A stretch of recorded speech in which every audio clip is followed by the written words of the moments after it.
All right, here's a little tour of the chicken coop. My wife kept telling me I needed to come and do a little walk around on it because we just finished it this last week.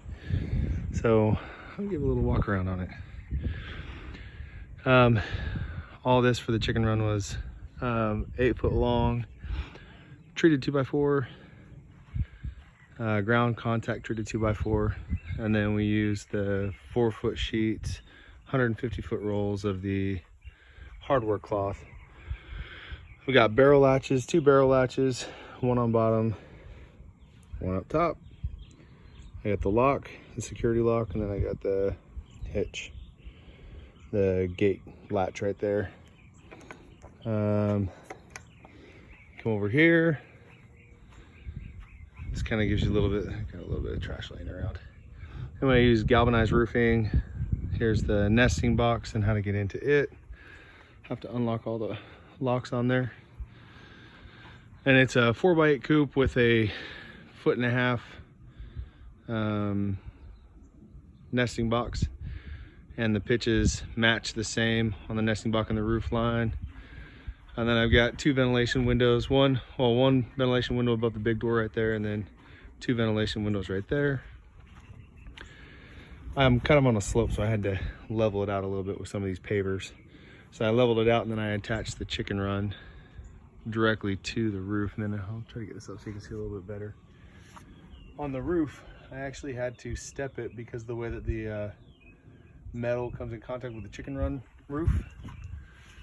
But that wasn't too big of a deal. I just made sure and caulked it right along the seam so that it wouldn't get down to the roofing underlayment.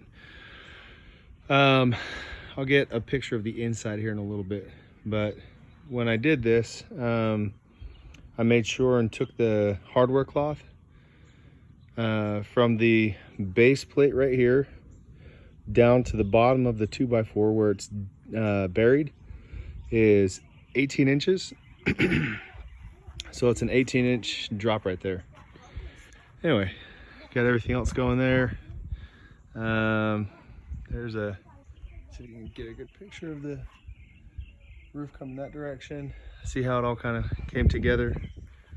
And let me get in the coop. I'll show you what I did in the coop.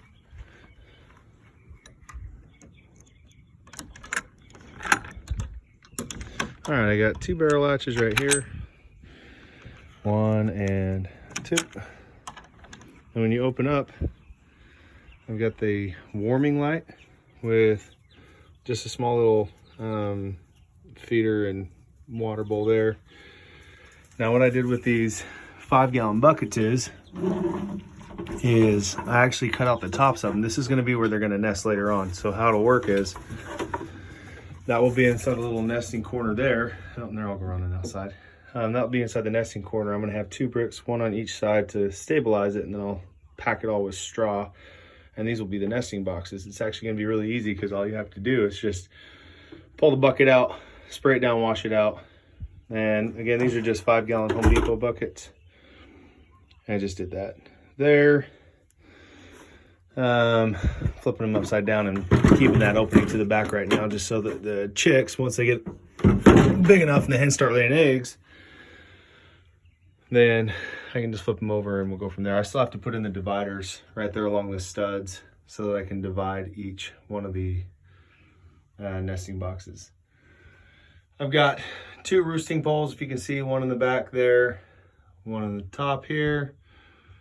And then this is my favorite little thing that I got off of the original YouTube video from This Old House. The Ask This Old House is down here. If you can see there, there's the door. And then it runs the string along that top rail. The string wraps up into the corner here, comes down.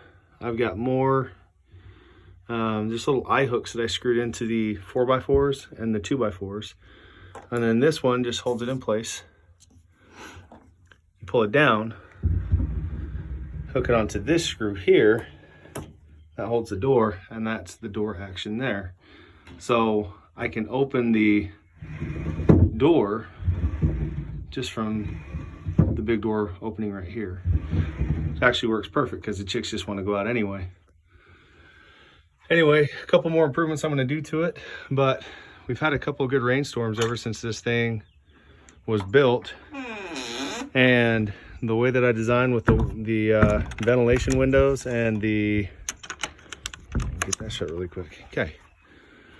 The way that I designed with the ventilation windows, and then I took just some leftover tin from the cuts that I had on the roof, and then some of the flashing that I used for the nesting box. I put those over the top, and the overlay, this thing's bone dry. I haven't had any issues at all. I did go through and I caulked everything. So I put the trim and everything. I just got some general caulking right there, some outdoor caulking.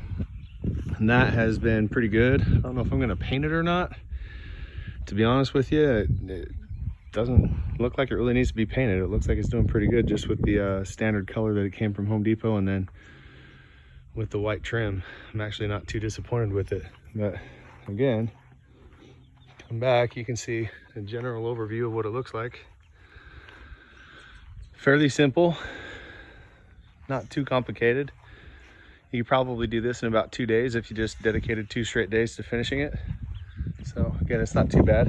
Oh, and here's this. I'll show you this really quick. I got this little hook here. Undo that. And I'm not going to show you guys my code, my combo to my lock, but I'll open this up really fast for you.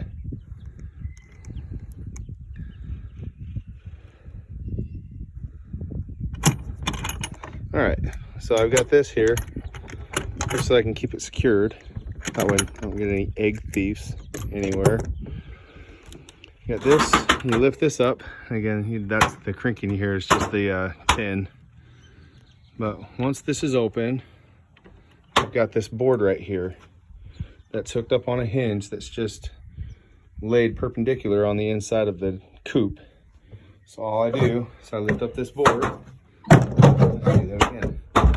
Lift up that board, just set it down so that the roof of the nesting box can just rest on it once I open up the roof. Again, it's just a simple little hinge. Goes up and just rests. And then got my handle and my latch right there with my other hook right there. So I can come in here, it's got the 3 oversized nesting boxes. All the research that I did, we've got 12 chickens. They said that you probably need 4 to 8 nesting boxes, but all the research that I've done, it actually shows that you don't necessarily need that many nesting boxes. So I just did the 3 oversized ones. We'll see how it works out. I'll let you know. I also built this thing a little bit bigger. The video where I got the original idea and the plans from with this Ask This Old House. Thank you, no promo there. That right there, that video was where I got the original idea and plans for this coop, and saw a couple of other small things here and there that I ended up deciding to do with the coop when I built it. The original plans were for a 4x4. I ended up doing a 4x8 with an 8x8. This is an 8x8 run. As you can see, I've got 12 chickens. Out of those 12 chickens, I mean, they're still pretty small. They're only about a month and about a little over than a month old. So another couple months and they'll be laying eggs. Anyway, there's their water. I just finished their feed bucket that I'll have to show another video after that, but that's what I got. Anyway, hope you like this walkthrough of my coop.